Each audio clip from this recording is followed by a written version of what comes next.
Hey everybody, this is David Skrika. So I just bought in Europe, I just bought uh, a microphone. The acoustics in this apartment aren't the greatest. So what's I'm just gonna hear is see if it sounds any better. It's not like some crazy, because I wanted something small that I could, I'm going to two other hotels while I'm here. So it's just like a $40 microphone. So it's pretty good though. It's just a USB too. You plug into your a computer. So we'll see how it goes. So we're going to do a quick video here, stock chart of the day. And what we're going to do is quite simply, we're just going to look at the NASDAQ today, the QQQ. So of course, I've seen this huge rally. And this is, we'll see, this is why in the last few months, I started to think this was more than just a bear market rally.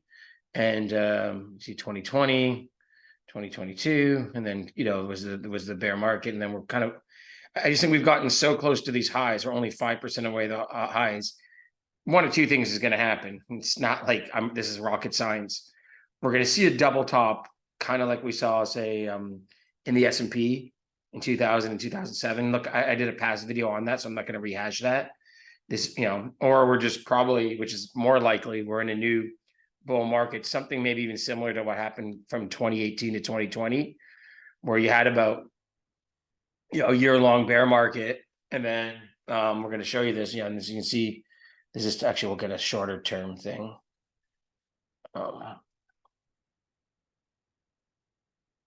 Yeah, you can see in 2020, the NASDAQ, fell about 20%. Fell a little more this time. It fell like closer to 30% this time, and then kind of went straight up. You can see actually by the summer of 2019, it was at new highs and then took off. So because we are so high and we so overbought, we might do something kind of like we did in mid 2019. Kind of maybe go choppy, maybe until October or so, and then maybe do the seasonally strong fourth quarter.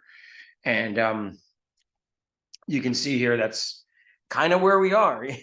So and we go look at these other corrections like 2016. Usually this straight up movement happens, and again we look at kind of what 2020.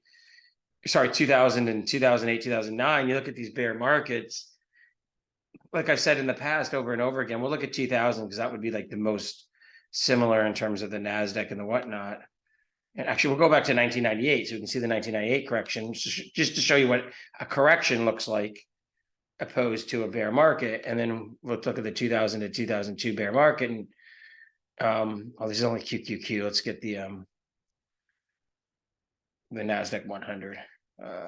So then we can see, the decline here in 1998, then boom, straight up, and then the blow off into the bubble, and then we can see here this is what the bear market rally then decline looked like, how different that is, and it's only a few months. So usually now when you're up 9 or 10 months in a row, that's a pretty good sign.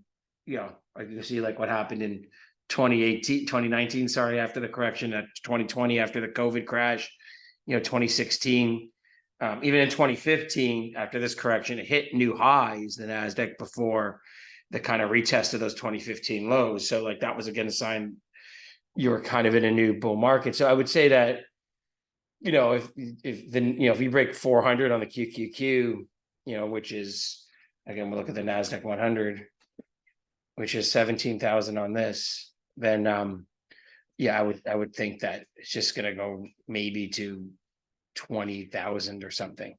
So anyhow, that's it today. We were just looking at the NASDAQ 100. So so we'll do our next chart tomorrow. Thanks. Okay, done.